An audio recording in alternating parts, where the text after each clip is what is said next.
जय हिंद. नमस्ते विद्यार्थी आणि प्राध्यापक मित्रांनो. मिस्टर अक्षय बळे SPPU एक्झाम अपडेट या यूट्यूब चॅनलमध्ये आपणा सर्वजणांचं स्वागत आहे. आत्ताच्या व्हिडिओमध्ये आपण जो SPPU समर एक्झाम 2024च्या परीक्षा झाल्या त्या परीक्षेचा जो निकाल जाहीर झालेला आहे त्या निकालाबाबत आपण महत्त्वाची माहिती घेणार आहोत. नेमकी कोणकोणत्या अभ्यासक्रमाचा निकाल जाहीर झालेला आहे आणि पुढील प्रवेशासंदर्भात काही महत्त्वाच्या सूचना तुम्हाला देणार आहे. तसेच निकालाबाबत काही महत्त्वाच्या तांत्रिक अडचणी आहे त्या देखील मी तुम्हाला सांगणार आहे आणि निकालसुद्धा तुम्हाला कशा पद्धतीने बघता येईल त्याची देखील माहिती या व्हिडिओमध्ये सांगणार आहोत. तर बघा विद्यार्थी मित्रांनो, दिनांक 18 मे 2024 रोजी मी तुम्हाला एक व्हिडिओ तयार करून सांगितलेला होता की विद्यापीठातील प्रथम वर्ष आणि डिप्लोमाचे जे काही निकाल आहे ते दिनांक 20 ते 25 मे 2024च्या आसपास लागणार आहे याची मी तुम्हाला पूर्वकल्पना दिली होती. त्याच अनुषंगाने विद्यापीठाने काही अभ्यासक्रमाचे निकाल हे 17 मे रोजी जाहीर केलेले होते. तर काही अभ्यासक्रमाचे हे 21 मे आणि 22 मे रोजी विद्यापीठांतर्गत प्रथम वर्षाचे आणि डिप्लोमा अभ्यासक्रमाचे निकाल हे विद्यापीठाने टप्प्याटप्प्याने जाहीर करून दिलेले आहेत. त्यामध्ये first year BCom, BBA, BBA IB, BBA CA, BCA science, BSc computer science, BSc hospitality study, BSc biotech, BSc animation, BSc cyber and digital science आणि डिप्लोमा रिलेटेड विविध अभ्यासक्रम यांचे निकाल हे दिनांक 22 मे 2024पर्यंत समर एक्झाम 2024च्या परीक्षांचे निकाल हे जाहीर करून दिलेले आहे. या निकालात एक महत्त्वाचा जो काही तांत्रिक अडचणीचा महत्त्वाचा प्रश्न आहे तो म्हणजे जे विद्यार्थी आत्ता सेकंड इयरला आहे पण ज्यांचा फर्स्ट इयरचा सब्जेक्ट बॅकलॉग आहे त्यांचे मार्क या ठिकाणी किंवा त्या विद्यार्थ्यांना त्यांचा निकाल दिसत नाही आहे. तर या बाबतीत दिनांक 24 आणि 25 मेच्या आसपास या बाबतीत मी तुम्हाला नव्याने एक व्हिडिओ अपडेट करून सांगेल. त्यावेळेस तुमचा निकाल काय झालेला असेल, अपडेट झालेला असेल किंवा लवकर काम झालं तर मी तुम्हाला आपल्या टेलिग्राम चॅनलमध्ये सांगितलं जाईल. तर टेलिग्राम चॅनलमध्ये सहभागी व्हा, लिंक डिस्क्रिप्शन बॉक्समध्ये देण्यात आलेली आहे. आता बघा, ज्या विद्यार्थ्यांचा ऑलरेडी जे विद्यार्थी फर्स्ट इयरची परीक्षा दिलेली आहे सेम फर्स्ट आणि सेम सेकंडची आणि जे विद्यार्थी ऑलरेडी त्याच्यामध्ये पासआउट झालेले असेल तर त्यांना सेम फर्स्ट आणि सेम सेकंडचा SGPA हा त्यांच्या रिझल्टमध्ये काय करून येईल दिसून येणार आहे. SGPA हा त्यांच्या रिझल्टमध्ये दिसून येणार आहे आणि CGPA वगैरे हा तुम्हाला ऑलरेडी आपण TYच्या विद्यार्थी किंवा फायनल इयर विद्यार्थ्यांना दिसून येईल. SGPAवरून पर्सेंटेज कसे कॅल्क्युलेट करायचे त्याचा व्हिडिओ या व्हिडिओच्या डिस्क्रिप्शन बॉक्समध्ये आहे किंवा आपल्या यूट्यूब चॅनलला देखील तुम्ही तो बघू शकता, कारण तुम्हाला पुढील ॲडमिशनसाठी ते महत्त्वाचं असणार आहे. त्यानंतर तुम्हाला बघा रिझल्टमध्ये तुम्हाला काही रिमार्क दिसून येतील. काही विद्यार्थ्यांच्या रिझल्टमध्ये फक्त फेल हा रिमार्क आहे. अशा विद्यार्थ्यांना SYला प्रवेश मिळणार नाही. ज्या विद्यार्थ्यांच्या निकालात फेल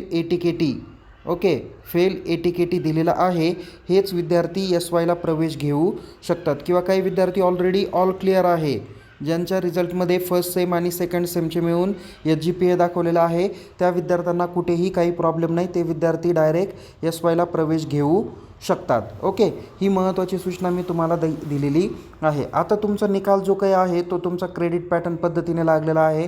म्हणजे इथे तुम्हाला किती क्रेडिट मिळाले तेवढं फक्त तुम्हाला दिसून येणार आहे. तर तुम्हाला नेमकी इंटरनलला किती मार्क्स आहे, एक्सटर्नलला किती मार्क्स आहे आणि युनिव्हर्सिटी एक्झामला किंवा प्रॅक्टिकलला किती मार्क्स आहे हे तुमच्या कॉलेजच्या रिझल्ट लेजरवरून तुम्हाला बघता येईल. तर त्याकरता आपल्या महाविद्यालयाकडे रिझल्ट लेजर डिमांड करा, त्यावरून तुम्हाला कळून येईल की तुम्ही नेमकी इंटरनल फेल आहात, काही विद्यापीठाच्या प्रॅक्टिकलमध्ये फेल आहात का विद्यापीठाच्या एक्झाममध्ये फेल आहात याची तुम्हाला पूर्वकल्पना येऊन जाईल. रिझल्ट लेजर अद्याप विद्यापीठाने जाहीर केलेलं नाही.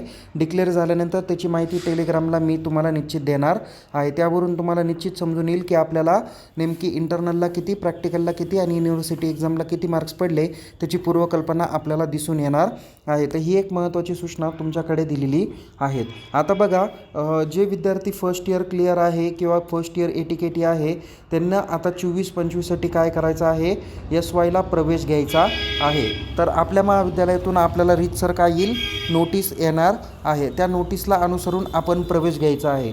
मी या ठिकाणी एक महत्त्वाची सूचना आपणाला करत आहे की SYला तुम्हाला स्पेशलायझेशन सब्जेक्ट्स असतात. ओके, म्हणजे जसं की आता एखादा FY BComचा विद्यार्थी असेल तर SYला ज्यावेळेस जातो त्यावेळेस त्याला 7 ते 8 विषयामध्ये स्पेशलायझेशन आहे. म्हणजे मार्केटिंग, ॲडमिनिस्ट्रेशन, बँकिंग, नंतर BEE असेल, कोऑपरेशन अँड रूरल डेव्हलपमेंट असेल, कॉस्टिंग असेल. ओके, अशा विविध पद्धतीचे त्याला स्पेशलायझेशन अवेलेबल असतात.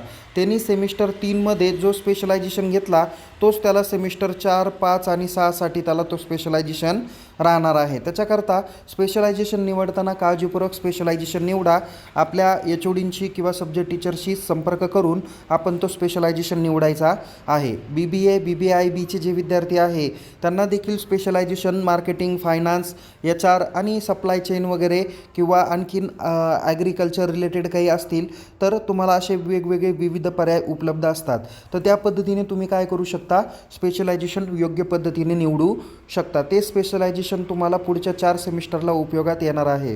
BSc रेग्युलरचे विद्यार्थी असतात त्यांना फर्स्ट इयरमधले जे काही महत्त्वाचे 4 सब्जेक्ट असतात त्यापैकी 3च सब्जेक्ट पुढे त्यांना कंटिन्यू करावं लागतं आणि या 3पैकी एक सब्जेक्ट तुम्हाला TYला घ्यावा लागतो. त्याकरता specialization A group, B group व्यवस्थितरित्या काळजीपूर्वक तुम्ही सिलेक्ट करायला हवा. तर विद्यार्थी मित्रांनो, या पद्धतीने महत्त्वाच्या सूचना मी तुम्हाला दिलेल्या आहे.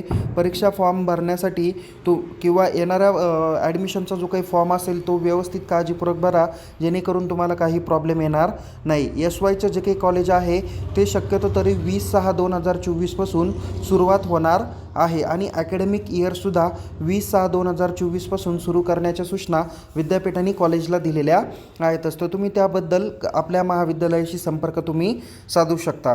तर विद्यार्थी मित्रांनो, बहुतेक वेळेस मला विद्यार्थी विचारतात की सर आमचा निकाल कसा बघायचा आहे. तर निकाल बघण्यासाठी आपल्याला मी या पद्धतीच्या सूचना देतो. बघा विद्यार्थी मित्रांनो, निकाल बघण्यासाठी तुम्ही unipune.ac.in या ऑफिशियल होमपेजला गेल्यानंतर इथे एक्झाम सेक्शनला तुम्हाला काय करायचं आहे, क्लिक करायचं आहे. क्लिक केल्यानंतर इथे तुम्हाला स्टुडंट सेक्शनमध्ये 5 नंबरला रिझल्ट दिसेल, त्यावरती तुम्हाला क्लिक करायचं. त्यावरती क्लिक केल्यानंतर इथे तुम्हाला ऑनलाईन रिझल्ट डिस्प्ले या बटनावर तुम्हाला क्लिक करायचं आहे. या बटनावर क्लिक केल्यानंतर या पद्धतीचा डॅशबोर्ड तुम्हाला बघायला भेटेल. इथे तुम्हाला प्रत्येक अभ्यासक्रमाची लिंक दिलेली आहे. जसं इथे फर्स्ट इयर BBA, नंतर first year BBA CA, first year BBA IB, first year BSc, first year BCom आहे. नंतर इथं डिप्लोमा रिलेटेड कोर्सेस आहे. नंतर DCCLA, नंतर DCIPRL, नंतर DLL आणि LW, नंतर फर्स्ट इयर BSc बायोटेक आहे, ॲनिमेशन आहे, BCA सायन्स आहे. त्याच्यानंतर BSc cyber and digital science, hospitality study, BSc computer science आहे. नंतर PG रिलेटेडसुद्धा जे काही डिप्लोमा आहे, post graduation diploma in banking, finance and insurance, त्यानंतर PG डिप्लोमा इन टॅक्सेशन, नंतर post graduation diploma in international business, नंतर फर्स्ट इयर PG DCM, अशा पद्धतीने जवळजवळ 19 अभ्यासक्रमाचे निकाल हे जाहीर केलेले आहे. इथे तुम्ही त्या अभ्यासक्रमाच्या समोर तुम्हाला गो फॉर रिझल्ट या बटनावर तुम्हाला क्लिक करायचं आहे. तुमच्या परीक्षेचा seat number as per your hall ticket आणि as per your hall ticket mother name तुम्हाला टाकायचं आहे. काही जणांच्या हॉल तिकीटमध्ये सपोज एक आपण एक्झाम्पल म्हणून घेऊया की त्यांचं मदर नेम आशा विलास जाधव असं असेल. ओके, तर त्या पद्धतीनेच तुम्हाला मदर नेम टाकायचा आहे. काही जण फक्त नुसतं आशा नाव टाकतात, मग त्यांचा रिझल्ट हा डिस्प्ले होत नाही. तुमच्या रिझल्टवर ज्या पद्धतीचं हॉल तिकीटवर ज्या पद्धतीचं नेम मदर नेमच्या समोर मेन्शन केलेलं आहे त्याच पद्धतीची स्पेलिंग तुम्हाला या ठिकाणी टाकायची आहेत. काही ठिकाणी फक्त नुसतं मदर नेम दिलेलं आहे. जसं की या एका स्टुडंटचं मदर नेम सपोज आशा आहे, तर त्यांनी जशी स्पेलिंग हॉल तिकीटमध्ये दाखवलेली आहे मदर नेम समोर, तशीच्या तशी स्पेलिंग तुम्ही या ठिकाणी गो फॉर रिझल्टमध्ये मदर नेमच्या कॉलममध्ये तिथे तुम्हाला मेन्शन करायची आहे. तर विद्यार्थी मित्रांनो, या पद्धतीने तुम्हाला रिझल्टबाबत काही महत्त्वाचे अपडेट दिलेले आहेत. सगळ्यात महत्त्वाचे अपडेट आपल्या टेलिग्राम चॅनल आणि यूट्यूब चॅनलला तुम्हाला सर्वात आधी भेटत असतात. प्रवेशाबाबतच्या तसेच येणाऱ्या पुढच्या परीक्षांच्या आणि विद्यार्थ्यांच्या निकालाबाबत, रिव्हॅल्युशनबाबत सर्व महत्त्वाचे अपडेट देण्यासाठी आपला एकमेव जो काही टेलिग्राम चॅनल आहे त्या टेलिग्राम चॅनलला तुम्ही निश्चित सहभागी व्हा. आपल्या महाविद्यालयातील सर्व विद्यार्थ्यांपर्यंत हा व्हिडिओ शेअर करायला विसरू नका. तसेच तुम्हाला एक महत्त्वाची माहिती देतो, ती म्हणजे की आता SY आणि TYच्या अदर फॅकल्टीचा निकाल कधी लागणार आहे. मी 18 मे 2024 रोजी व्हिडिओ केलेला आहे, त्यामध्ये सविस्तर माहिती दिलेली आहे. त्यामध्ये तुमचा जो काही SY आणि TYचा निकाल आहे तो जून महिन्याच्या 3ऱ्या आठवड्यात लागणार आहे. BE इंजिनिअरिंगचे जे विद्यार्थी आहे त्यांचा देखील निकाल हा 20 जून 2024च्या आसपास जाहीर होण्याची शक्यता आहे. ओके, त्यानंतर MA, MCOM, MSc यांचा देखील निकाल हा जून महिन्याच्या 3ऱ्या आठवड्यात म्हणजेच दिनांक 15 ते 25 जूनच्या आसपास जाहीर होण्याची शक्यता आहे. लवकर जर झाला तर तो आपण तुमच्यापर्यंत निश्चित पोहोच करणार आहे. मी TY रिझल्टच्या बाबतीत तुम्हाला सांगतो, TYच्या परीक्षा आत्ता बहुतेक झालेल्या आहेत आणि काही जे काही परीक्षा या 30 एप्रिल 2024पर्यंत झालेल्या होत्या. तर जवळजवळ 80 ते 90% पेपर तपासणी ही पूर्ण झालेली आहे आणि पेपर विद्यापीठाच्या कॅप सेंटरकडे विद्यापीठाच्या एक्झाम सेक्शनकडे सुद्धा जमा झालेले आहे मार्क्स एंट्री करण्यासाठी. म्हणजे जवळजवळ तुमचं जे काही काम आहे 80 ते 90% पूर्ण झालेलं आहे. पण बघा, एखादा विद्यार्थी जसं SYBCOMला असेल, SYBCOMची तर परीक्षा 30 एप्रिल रोजी संपली, पण SYBCOMचे जे विद्यार्थी त्यांची परीक्षा 18 मेपासून चालू झालेली आहे.